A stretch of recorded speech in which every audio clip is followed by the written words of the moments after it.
gustado que pudiera venir. Está en Huelva una de nuestras diputadas, Eva García Pérez, que es bióloga, ecologista, ecofeminista y que trabaja mucho el tema este, está en Huelva, ¿no? Por lo cual, como somos de Asindera Richo, las diputadas comunistas, en vez de que las asesoremos, hacen al revés. Aparte de ser diputadas, no asesoran a los mitundis. Se llama comunismo, cada una hace lo que puede y todo lo que puede. Por lo cual, la mitad de lo que voy a decir viene de ella, aunque no haya venido. Eva García Pérez. Soberanía y seguridad alimentaria, ¿no? Hay 5 temas que quiero hablar, en poco tiempo, pero plantearlo. Uno, el tema de la seguridad y la soberanía alimentaria. Soberanía alimentaria, no hay seguridad. El agua, muchas veces se nos olvida, pero es una fundamental y es alimento. El derecho a la alimentación frente al negocio.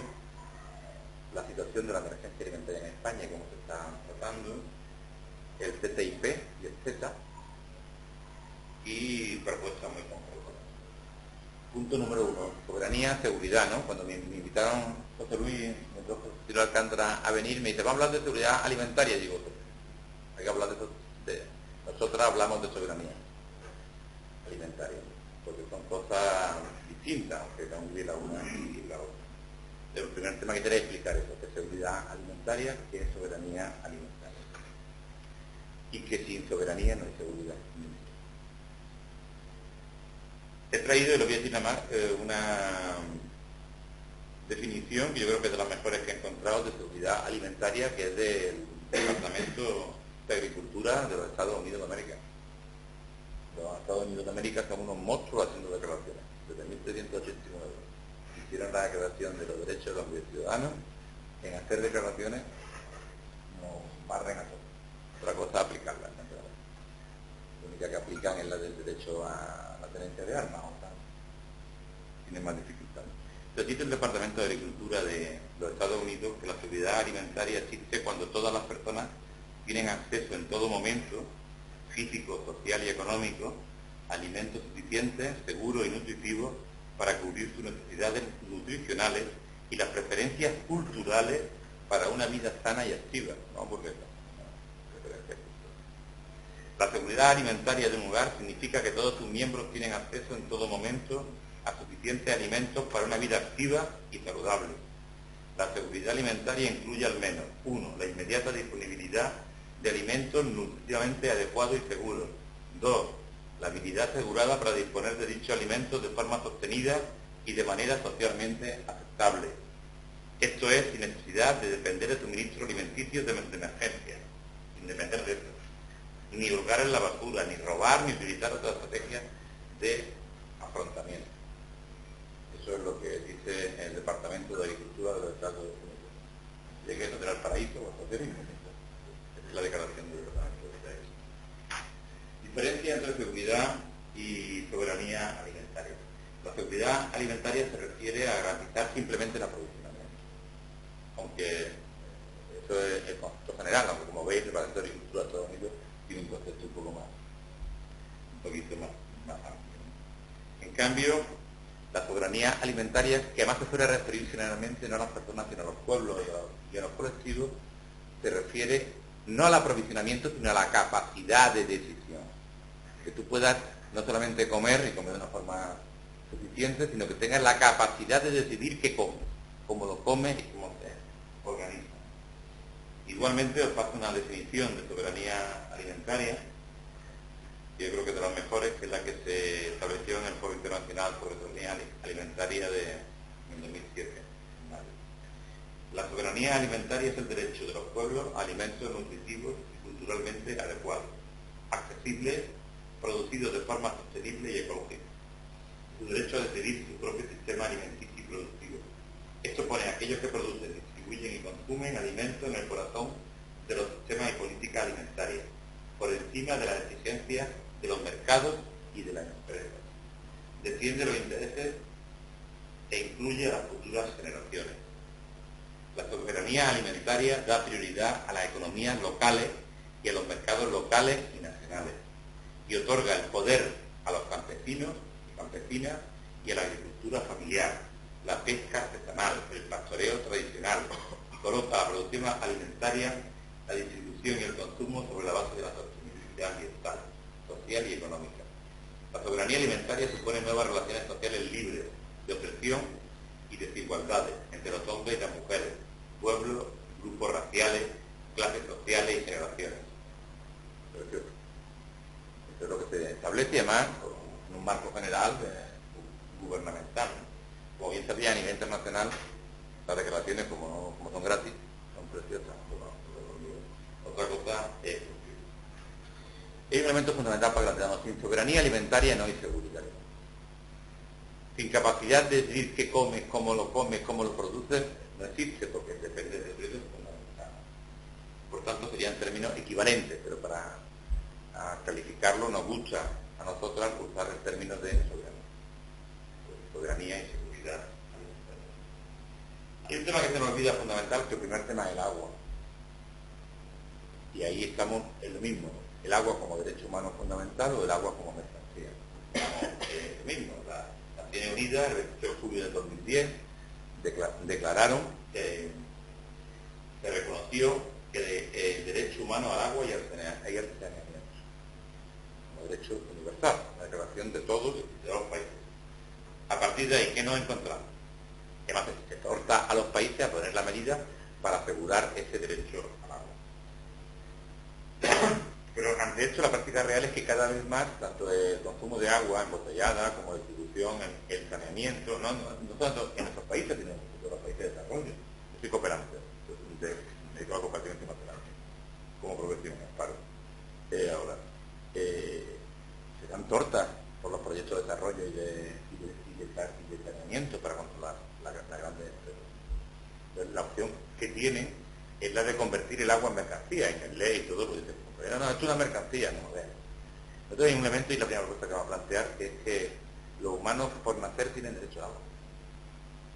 Porque además, si lo que hace impide el derecho al agua es nuestra cultura civilizatoria.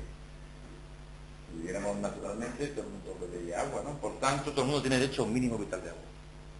Eso lo plantearemos en la propuesta, y ahí es de los temas que tenemos muy claros. Es el derecho a un mínimo vital garantizado. Todo el mundo tiene que tener, sin exclusión, derecho a un mínimo. Frente a eso, pues nos encontramos que cada vez más pues, se quiere coger por las grandes corporaciones el control del agua, y como ejemplo que vale para también la alimentación y para otros, en el 2013 se aprobó la ley de racionalización y sostenibilidad de la gestión local, ¿no?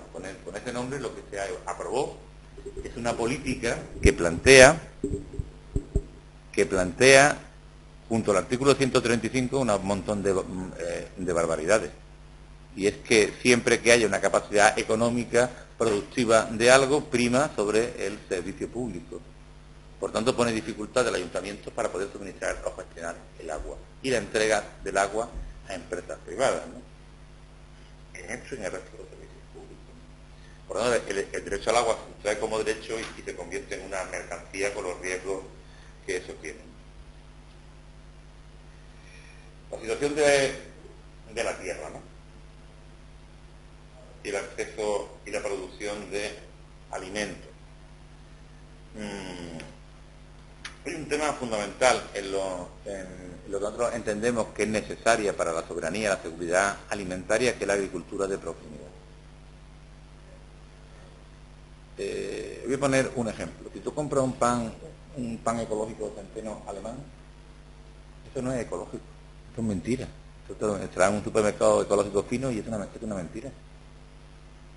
Porque todo lo que tenga de ecológico, ese pan de centeno, lo pierde con el gasto de biocarburantes en el transporte y el envasado, que el plástico viene de Canadá. Tanta importancia tiene la producción en sí ecológica como que lo que tú compres sea del granjero de al lado. Esto es fundamental. La agricultura de proximidad, si es ecológica mejor, pero si no da igual. Y la pequeña propiedad. La mayoría de la producción mundial de alimentos sigue en manos de la pequeña propiedad. Y en cambio lo que se defiende cada vez más, y se apoya, los que tienen capacidad de intervención, son la gran propiedad. Además hay un mito ahí enorme, que es que se nos dice, como otras muchas cosas, la gran propiedad es más eficiente. Mentira. La producción, las economías familiares producen el 56% de los alimentos de la tierra y controlan el 56% de la tierra. Ya no son menos productivas. Pero si desgrana, hay economías familiares pequeñas y medianas. La pequeña produce mucho más que la mediana. Es decir, la pequeña producción familiar es mucho más productiva que el latifundio. Aparte de otros elementos, consume mucho menos insumos antiecológicos, etcétera, ¿no? Y además tiene otras muchas ventajas, ¿no? No, se nos vende un gran latifundio, produce una mentira. Productivamente es un error en lo económico, incluso para los beneficios de la producción, y en otros muchos más temas, ¿no? Pues sobre ello, sobre la pequeña economía familiar, las pequeñas producciones, pues recae la producción de alimentos. El proceso es eliminarlas, ir hacia grandes latifundios, ir hacia economías más globales, lo cual, por ejemplo, influye en que la dieta sea más globalizada, que todos comamos lo mismo, con el riesgo que eso significa, ¿no? Y más cosas. Por ejemplo, hay miles de especies comestibles. Dependemos de 100 especies para comer. Pero es que es un tema muy curioso, que de las 100 especies, dos de ellas, el trigo y el maíz, constituyen el 62, ¿no? 62, no, 60, el 60% de la producción total alimentaria.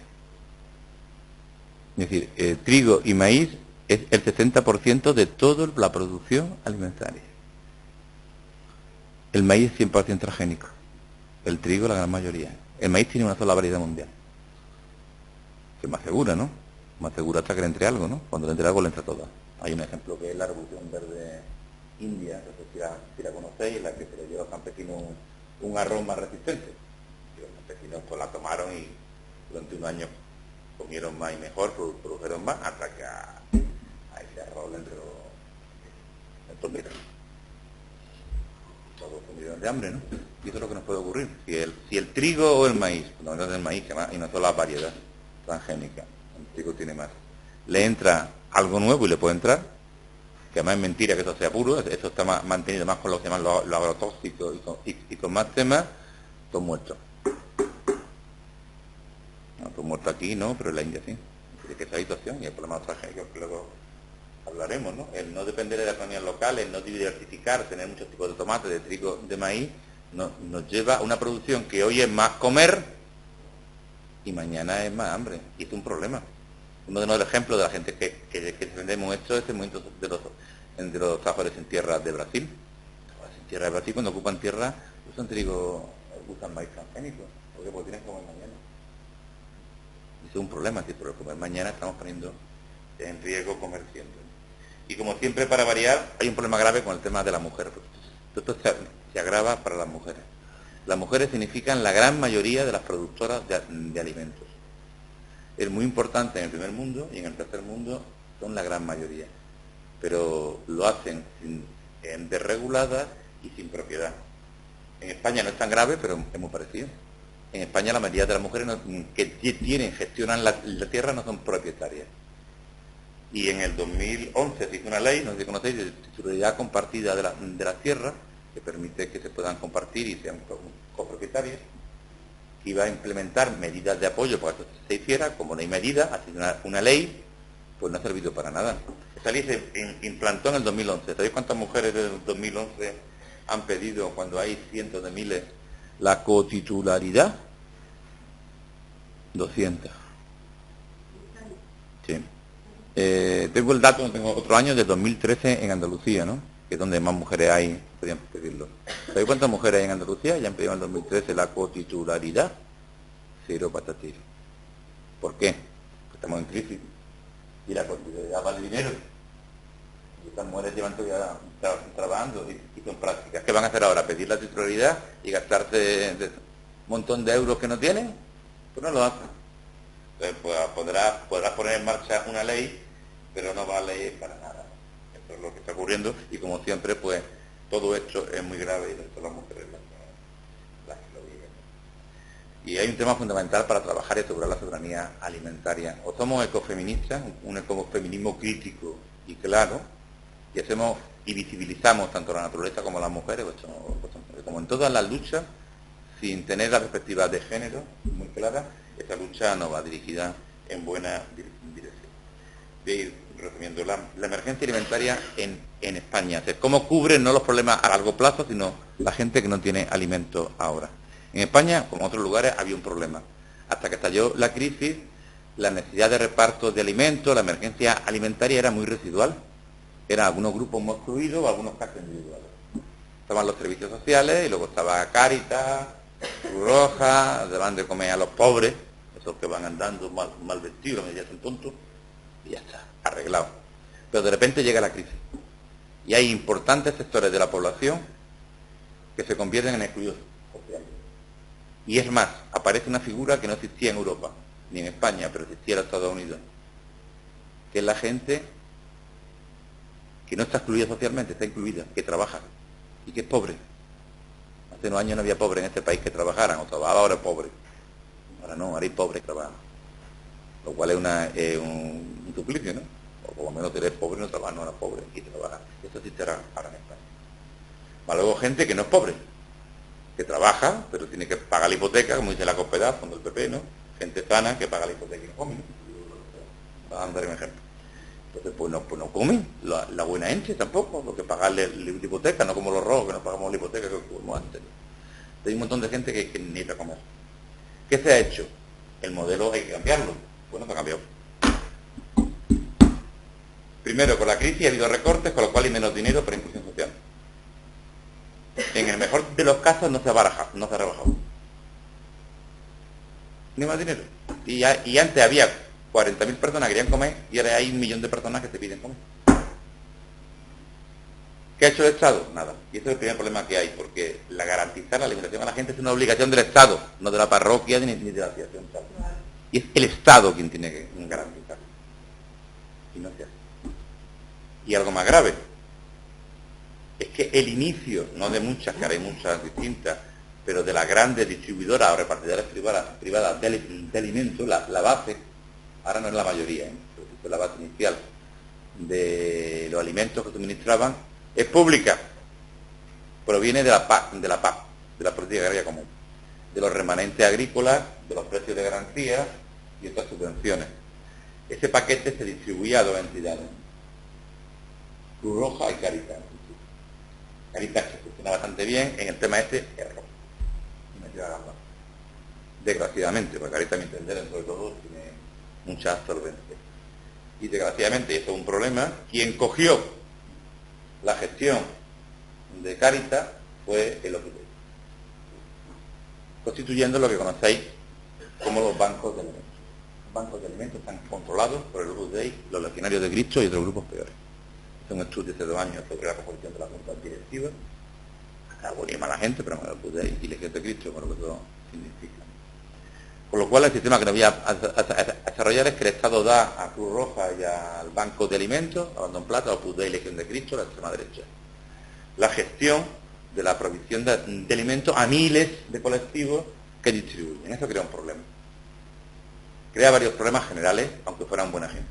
Y ese sistema, al no ser público, no garantiza ni la igualdad, ni la eficacia, ni la idoneidad de la distribución, ni nada, aunque fueran los mejores del mundo.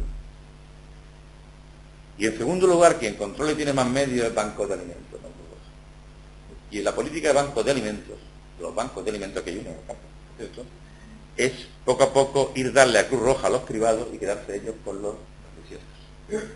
Y al tener bancos de alimentos más acceso, sobre todo a los frescos, los productos, se produce una situación en la que las entidades, a no ser que tengan un enchufe muy concreto, relacionadas con la Iglesia católica y otras, tienen una distribución de más comida que las que no son de la Iglesia Católica. Eso crea unos problemas graves, aparte de que dejan en situación, aunque yo creo que es anecdótico más que algo tal, de utilizar el reparto de alimentos para otras cuestiones. Y eso es muy grave. Esa es la situación que hay. Pero en fin, aparte de la bondad o maldad de quien lo haga, la gente no son mala gente, que no es posible. No es posible que sea un tema de caridad y no de justicia, no es posible que no esté equiparado. No es posible que se haga desde la Junta. Cuando había co-gobierno se intentó hacer algunos proyectos. por ejemplo, se hizo un proyecto muy mal dotado de dinero, pero con muy buena idea, ¿no? Que en el momento en que Izquierda Unida salió por la puerta, se expulsó por la ventana todo, como todo lo que se ha hecho, que era la creación de una red público-privada. Es decir, no evitar a la gente, sino ya que existe, hay que apoyarlo, pero hagamos una red, y nos coordinemos, y se apoye y se asegure una red tanto de públicas como privadas, de todas. Y en segundo lugar, de apoyo e iniciativa, tuvo José Luis coordinando aquí el tema de apoyar iniciativas de economatos, no solamente de comedores, con unas características específicas, ¿no? Y que fueran autogestionados y participativos, que es fundamental, que luego hablaremos del tema. Pero es que hay un problema, es decir, ni tú puedes dar comida desde la caridad, ni puedes hacer un proceso de dependencia. Si quieres solucionar el tema, el tratamiento de la alerta de la emergencia alimentaria tiene que hacerse partiendo de que eso es provisional. Hay que formar a la gente, hay que empoderarla y hay que intentar que ellos sean los que autogestionen los productos. Eso es muy importante. El TIP y el Z, que me decidí un poco porque sabéis lo que es. El TTIP es el acuerdo de libre comercio con los Estados Unidos, que se está discutiendo. El Z, que es muy interesante, que es lo mismo pero con Canadá, nos indica por qué línea van, ¿no? Entonces esto es muy grave, como decía antes, como decía Luis, está haciendo en secreto, aunque por el Z sabemos por dónde va, y tiene unos riesgos enormes. En primer, porque es un proyecto, no es un proyecto para bajar aranceles, los aranceles ya están bajados, están al mínimo. Es un proyecto para bajar la política. El Z, por ejemplo, tiene establecido, y el TTIP lo va a tener, algo que es terrible, que son los tribunales internacionales.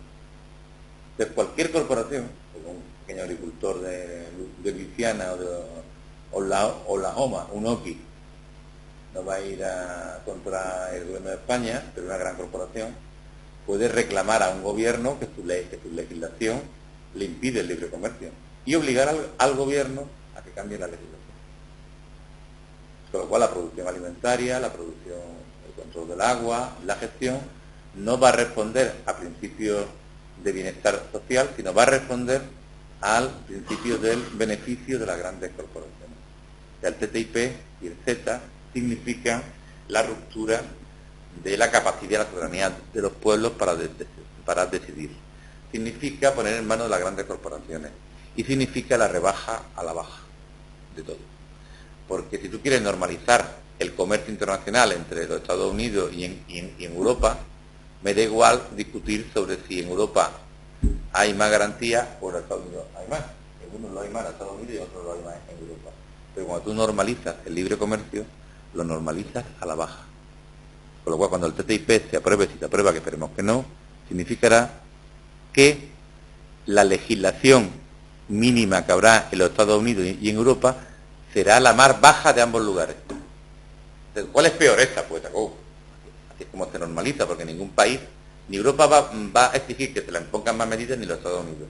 Por tanto, nos quedaremos con lo peor de cada uno. Y hay temas muy graves, y hay 10 puntos, por ejemplo, y hay más. La irradiación alimentaria, que está permitida en los Estados Unidos en todo y en Europa nada más que en la hoja seca y un poco más. La utilización de pesticidas, que Estados Unidos tiene barra libre.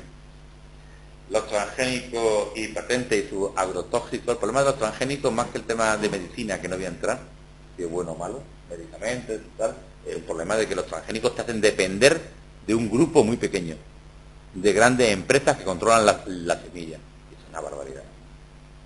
Los riesgos de las economías locales. Es decir, ahora, por ejemplo, en el Z se establece que no puede haber prioridad para... O sea, ahora un ayuntamiento no puede decir yo compro primero a mis agricultores. Eso está prohibido. Ni compro primero al comercio justo. Ni compro primero a quien más pague a mis trabajadores. Es decir, todas las demandas sociales, toda la calidad de la contratación no existe.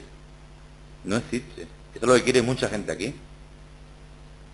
La jueza Alaya, esa famosa que está loca, porque no sabéis, y esa intentó ir contra nuestro gobierno en Sevilla. ¿Sabéis por qué? Porque hicimos las cláusulas sociales. Decía la señora esta, ¿cómo que cláusulas sociales? Te compra lo más barato. Esto estaba permitido en este país, ¿no? Esa es la cultura de los neoliberales, de la gente, o como era que más fascista, de todo el mundo. Y el TTIP va a acabar con eso.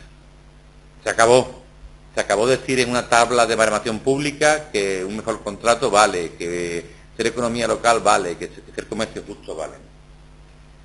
El impacto en el sector vacuno y lácteo mejor ni hablar, va a ser brutal, ¿no? Por el fomento de alimentos bastante procesados, o los impactos en los derechos de alimentación, o en temas de las... Problemas graves que tiene el TTIP, ¿no? Y que ha sido ya muy largo, disculpar. Tenía 10 propuestas concretas que hemos ido planteando, ¿no? Y con esto acabo. Propuestas para un modelo que garantice la triple sostenibilidad social, ambiental y de género. 1. Y de arriba abajo. Es decir, hay medida a corto y medida a largo. Lo primero es que debemos hacer una propuesta a medio plazo para un nuevo modelo productivo, basado en el desarrollo ética y ecológicamente sostenible y la democracia económica. Y ahí os quiero aconsejar un libro, ya que no lo ha hecho por prudencia y humildad el secretario político del partido, que es una maravilla, que es el primer documento político de un partido en el que el centro es esto, ¿no? La producción ecológica y sostenible y un modelo productivo, ¿no? Que es el manifiesto programa del Partido Comunista de Andalucía, que vas a probar aquí al lado, en la línea, y te puede llevar en el bolsillo. Lo llevas aquí y tiene soluciones como la Biblia, que todo lo abre. Y ese es el título. Un nuevo modelo productivo basado en el desarrollo ética y ecológicamente sostenible y la democracia económica. Segunda propuesta que hacemos. Trabajo garantizado. Y hablemos en plata. Es que yo no tengo que atender problemas de emergencia alimentaria si tengo trabajo garantizado, si tengo una renta mínima de inserción o renta básica, para quien no le dé yo este trabajo. Y 3, si tengo de derecho al mínimo vital garantizado de agua que os planteé antes. Si yo tengo estos 3 derechos, el problema de la emergencia alimentaria será un tema para colectivos muy residuales y problemas concretos. Ya está. Y podremos atender sin problema. Con lo cual, esa es la primera... ¿Qué hacemos? Pues, trabajo garantizado y una propuesta de un economista nuestro, Eduardo Garzón, estupenda, muy barata, de cómo generar 2 millones de productos. Más renta mínima, más el mínimo de agua.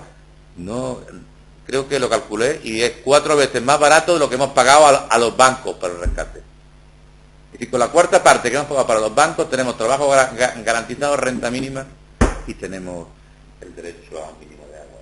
¿Vale la pena o preferimos rescatar a los bancos? Por eso no han subido las comisiones ahora. ¿Qué dinero hay? Dinero hay. Lo juro que se gasta en otras cosas. C, tercera propuesta. Democracia económica. Sin democracia económica no podemos avanzar en soberanía y en seguridad alimentaria. ¿Qué es democracia económica? Eso no es solamente votar diputados. Es que las empresas sean democráticas, participen los trabajadores. Y que haya planificación democrática, en la que intervengan los productores y los consumidores de los mismos. Y con soberanía de los pueblos. Los pueblos tienen que ser soberanos y no pueden depender de tribunales internacionales. Esto es fundamental. Porque el mercado libre ni es democracia ni es libertad, es mentira. En primer lugar, porque mercado libre o libre comercio no existe porque hay diferentes capacidades de presión. Y en segundo lugar, si eso fuera libre, quita la libertad a los consumidores de decidir. Y no es democrático. El mercado libre es la antítesis de la democracia y la antítesis de la libertad. Lo que dicen los neoliberales es mentira. El mercado libre es ausencia absoluta de libertad y de democracia. Y eso hace que hoy, que estamos de falta de libertad, en la medida de todas las cosas sea el Producto Interior Bruto. Cuando hay otras medidas, en teoría económica, que los economistas utilizamos, pero que no se aplican. Por nosotros planteamos que el Producto Interior Bruto no puede ser medida de otras cosas, porque además el capital tiene un problema. Dicen, el centro es beneficio, es mentira, los economistas lo sabemos que es mentira. Al final, por degeneración, el centro es en la producción, más que el beneficio, por degeneración. Vale. Entonces, la medida es el PIB, la producción. Pues hay otra medida que es el bienestar económico neto, planteado en términos de variable de género y ecológica. Pues cuando empecemos a ver los telediarios que en vez de PIB hablan de BEM, de bienestar económico neto, significa que tenemos una sociedad democrática y justa que se plantea otro objetivo. Cuarta propuesta. Ya entramos no en lo político general, sino en lo concreto de ahora. ¿Qué hacemos ahora mientras? Que, por cierto, para todo esto tenemos que cambiar todas las leyes. La reforma del 235, que el TIGZ no entre, la ley esta que planteaba antes, etc. Diseñar y apostar por políticas públicas que se dirijan a fortalecer y consolidar la agricultura familiar y campesina, los mercados de proximidad. Si hay tomate en el campo, comerlo del campo de libertad. No voy a ir a comer los tomates en el campo. El acceso a sistemas de mercados locales, tierra y recursos naturales, a la financiación y la formación tecnológica adecuada, con especial referencia al papel de la mujer en todo esto. F. Reconocimiento de las organizaciones campesinas autónomas y autogestionadas, y que sean un referente, y que se reconozca a estas organizaciones campesinas como las motoras del cambio, y que se haga con ellos, ni las corporaciones ni el Estado, que se haga con la gente, con los que producen, con las personas. G. Compras públicas que garanticen los beneficios que redunden cerrando los ciclos económicos concretos. Por ejemplo, Ayuntamiento de Córdoba, hace unos meses, esto es muy importante, ha planteado que a partir de ahora los comedores, los economatos, los repartos de alimentos se van a nutrir de agricultura de proximidad y de productos de comercio justo, porque más este es el problema de la crisis. Cuando un colectivo social tiene que dar de comer, ¿qué va a mirar? Si el arroz ecológico, cuando tiene 40 personas en la puerta, el arroz más barato, el que te den, pues no, para que esto sea justo y ataquemos bien, y la soberanía alimentaria hay que tener recursos suficientes como para hacer lo que hace en Córdoba. Nos gastaremos más, pero el producto va a ser de proximidad para todos, y va a ser ecológico y de comercio justo. Y podemos usar las compras públicas para fortalecer este sistema. Desarrollo del sistema de producción ecológico sustentable y diversificado. Garantizar, como dije antes, de la unión pública la atención a la emergencia alimentaria. Asegurar que el reparto de alimentos, de la forma que sea, se basa fundamentalmente en mecanismos autogestionados que aseguren el empoderamiento y participación de los usuarios, que no sean meros receptores, sino que participen activamente, ¿no? Eso más es fundamental, la diferencia entre América Latina y Europa. En América Latina, de la izquierda de los grupos populares, problemas de emergencia se trata de forma comunitaria, la olla campesina, cambio aquí. Y ese elemento es fundamental y diferencial importante, porque además esos sistemas de autoayuda de América Latina han puesto las bases para el avance de los movimientos políticos y sociales que después han conseguido mayoría en muchos países de América Latina. No es lo mismo que la comida te lo de un tío de loco. ¡Ay, bonito! Tómame, ¡ay, somos mejores! A que te autoorganices, como se ha hecho en América. Primero se autoorganizaron y terminaron al gobierno en varios países. Y por último, con esto ya acabo, nada de esto es posible si no nos organizamos, nos articulamos, hablamos con todo el mundo para decirle que hay que acabar ya con cualquier posibilidad de que se apruebe el TTIP y que España tiene que votar en contra del CETA, no al TTIP y al CETA. Como se apruebe el TTIP y el CETA, más la ley de armonización de las haciendas locales, más el articulito 135 que Rajoy y Zapatero no aprobaron, aquí no hay capacidad de hacer nada. Que el Ayuntamiento de Algeciras, uniendo esas tres cosas, mañana cree que tiene que atender a 500 personas nuevas, darles de comer. Cuando apliquen a rajatabla estas tres cuestiones, te dirán, primero, primero paga la deuda, te estoy pagando los plazos no, todo superávit tiene que ir antes que nada a la amortización adelantada. Ya, pero una emergencia, no, si está previsto, emergencia dictaminada por el gobierno de España, tú no, esos 500 no comen, se acabó el tomate. Aunque superara esa barrera, es decir, los tontos, no podrías comprar si no es una gran multinacional. No puedes comprar de proximidad, no puedes comprar nada. Se ha hecho un engranaje económico y jurídico que impide, y todavía no lo han cerrado del todo, lo han aplicado solo en parte, de que cuando quieran cierran, como han hecho con la autonomía, que queremos tener autonomía y no la tenemos, pues lo mismo.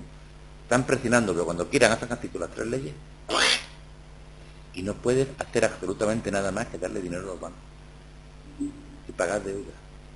Y si algo quiere hacerlo, viene una empresa y dice, no, eso lo gestiono yo privadamente, y lo gestionan.